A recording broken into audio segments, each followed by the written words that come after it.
Good afternoon and welcome to A&K in the Afternoon. I'm your host, DJ Andy D. And I'm Keegan Doyle. Today we're going to talk about a classic film that we watched this week. It's called Field of Dreams. If you build it, they will come. It's actually known for that tagline, if you build it, he will come. It stars... I said they, yeah. Okay, I Yeah, was close. you know, I was close it enough. doesn't matter. No.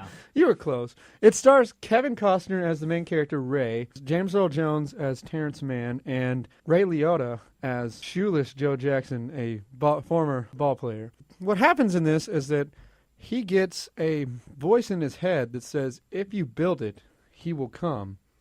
And then he sees a vision of a baseball field, and he proceeds to build a baseball field. What he does is he's a farmer in Iowa, and he actually has to destroy some of his cash crop, which is corn, in order to build this. Now, anybody who's out there listening and is a farmer knows that if you get rid of some of your crop, you're cutting your funds for the year by a lot. And it actually causes the family to go through some financial problems in the long run and almost makes them lose their farm. That we will get to later. But when you think of him hearing this voice in his head, Keegan, what does that really remind you of?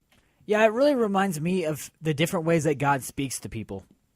Because he said it was actually in Ray's mind that he heard the voice. It was nobody else heard him. Like yeah, no one else heard him, at least the first time I know. And so he heard the voice say, if you build it, he will come, in his mind. And so that's one of the ways that God speaks to people. You know, you see that in the Bible, you see that even today in people's mind. Through prayer. Yeah, exactly. You know, we pray, and a lot of times God will speak through us, through what we're thinking. And then also later on, the voice, gives him, so to speak, it gives him a dream, and he has a dream about something that's going to happen in the future. I'll let you talk about that a little bit later. But and then even farther down the road, the voice speaks to him through another person, and that's another way that God speaks to us is through other people. God will use other people to give us a message or tell us something that we need to know. So I just think that's a really interesting way to relate that because, those are the three main ways that God speaks to us. You see that in the Bible, you see that even today. So I just thought that was interesting. Yeah. Another thing that kind of happens at this point when he decides to build the ball field is that he experienced a lot of ridicule, which everybody is familiar with the story of Noah. And you remember Noah was asked by God to build an ark in practically the middle of nowhere because a flood was going to come. Yeah. And so everybody pretty much thought he was crazy, and he received a lot of ridicule. And the same thing happens to Ray because, his wife's brother shows up, his brother-in-law shows up wanting to buy the field out, to buy his farm out to help him out because he's going to lose the farm, but he still does it anyway. And that kind of leads me into a key point that we're going to talk about also later, but I'm going to talk about the next thing that he hears throughout the movie, because there's three things he hears in the movie. The next one is ease his pain. The last one is go the distance. When it comes to ease his pain, he is just told those three simple words, ease his pain, and he has no idea who he's supposed to help and how he is supposed to help it until he decides or realizes that he's supposed to go to an old author by the name of Terrence Mann, played by James Earl Jones. And once again, he knows now that he needs to go to Terrence Mann, but he has no idea how to ease his pain. And that is when he has the vision. He has a vision or a dream, so to speak, in his head about him taking Terrence Mann to a ball game. Yep. And that's what he needs to do to ease Terrence Mann's pain. So he meets Terrence Mann, goes to that ball game, and then he hears the third one, go the distance. Go the distance. Keegan's really enjoying being the voice in my head. I don't know if you guys can hear it, but I can hear this in my head, go the distance. But so Keegan, when you think go the distance, what does he have to do to go the distance? Well, in the movie, what happens is he hears the voice that says, go to the distance, and then he sees up on the board at this ball game that he took Terrence Mann to, it has the name Archie Graham, who he finds out was another baseball player who later on in life became a doctor. But what happened was Archie Graham never got his dream, which was to play in the big leagues. And he actually got his dream, or he played in the big leagues, but he never was able to bat in the big leagues.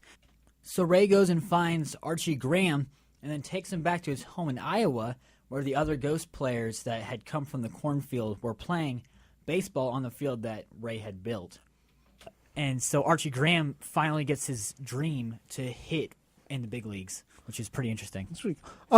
So that's kind of the three main points. If you build it, he will come. Is kind of shows off God's methods of communication as Yeah. far as hearing a voice or through prayer, seeing a vision, and hearing somebody else say something that like sets it off. The second one was ease his pain, and I may have forgot to mention, but what I relate that to is the fact that God uses us to help people in need. And that's Yeah. exactly what, essentially, whether the voice in the movie was portrayed as God, which it wasn't, but it might as well have been. Yeah, in my might as opinion. well have been. Because he basically just goes to help Terrence Mann and, makes a good friendship with Mr. Mann.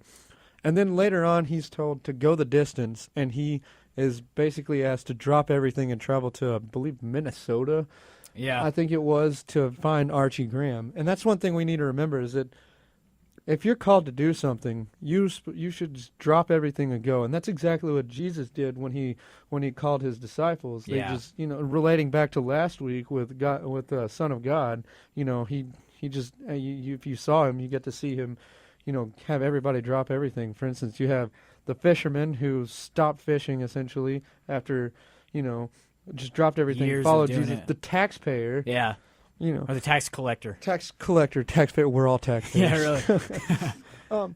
And so this kind of leads to my key theme here that we kind of figured out, and that's trust in the Lord.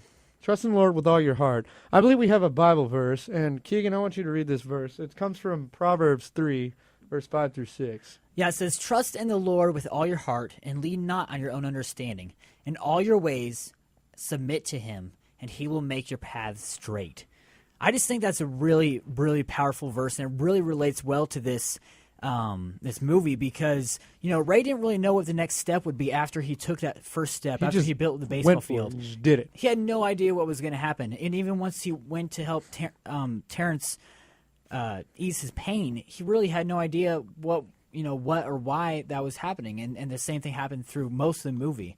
He couldn't lean on his own understanding. He had to trust in, essentially God to figure out what was going to happen next. Yeah, and that one thing I want to kind of talk about is that really makes it really hard nowadays to just do that because people now are so set on job security and stuff, and so it's just so radical to be asked to drop Yeah. everything, uproot, and go. Which one more point from the movie before we end for the afternoon. One more point is that the last thing that he hears at the very end of the movie. He hears his daughter just out of nowhere say, "People will come. Yeah. People will come. They'll pay money," and or something like that. Terrence Mann starts saying it, and he starts going, "People will come.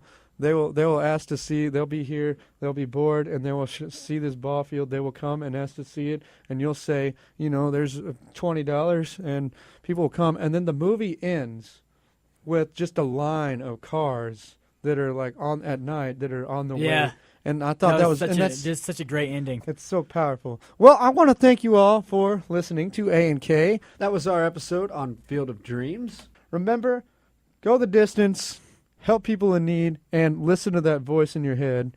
You're not always crazy for that. Yeah. That concludes this week's episode of A&K. Be patient. Next week is C of O's spring break, so there will not be an episode as KCOZ will not be on the air. But I want to thank you again for listening, and stay tuned for the week after that. We'll be reviewing the movie God's Not Dead. So I hope you enjoy, and I want to thank you all for listening to A&K in the Afternoon. I'm your host, DJ Andy D. And I'm Keegan Doyle. Thanks for listening, and have a good afternoon, everybody.